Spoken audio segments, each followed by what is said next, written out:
Wala nang iba. Nakiusap po Ganun sila, ba? si Senate President Soto, tsaka yung leadership, dahil wala ho talagang gusto na humawa. Kaya nga, November ko na ito nakuha, tapos nagkaroon pa ng budget season, nagkaroon ng BICAM, kaya yung the rest of the members were only constituted last January.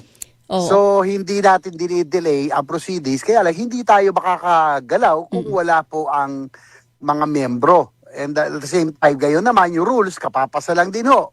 Recently, hindi rin tayo makakagalaw kung wala po ang rules Okay. ng committee. Speaking of rules, Senator JV, ang sabi niyo po, wala sa rules ng Senado ang magpataw ng disiplina sa senador na hindi po pumapasok sa trabaho. Tama po?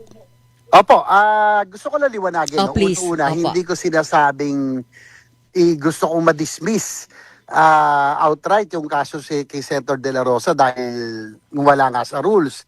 Ang akin lang, madidismiss yan ngayon kung ididinig natin dahil wala nga ho sa rules. No?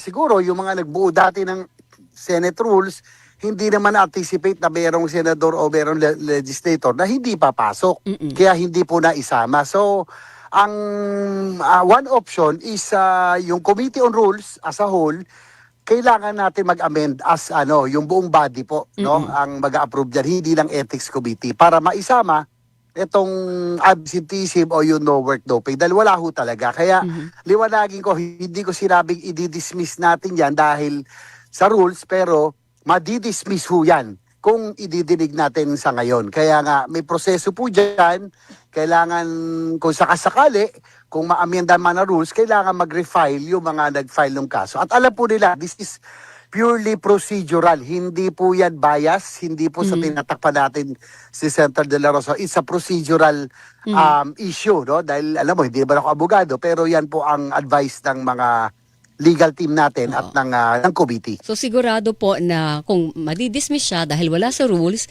pero without prejudice, ibig sabihin, kung madismiss, pwedeng i-refile. Yun ang Pwede malinaw, po Senator. i-refile. Okay. In fact, nakausap ko na rin po yung mga nag-file ng kaso at alam nilang procedural po ito, naintindihan Okay. po nila kasi nauna ho yung pag-file nila ng Kaysa sa rules. kaso, pero sa rules. Okay. Ang tanong, So Senator, ay talagang ganito. madidismiss siya. Ito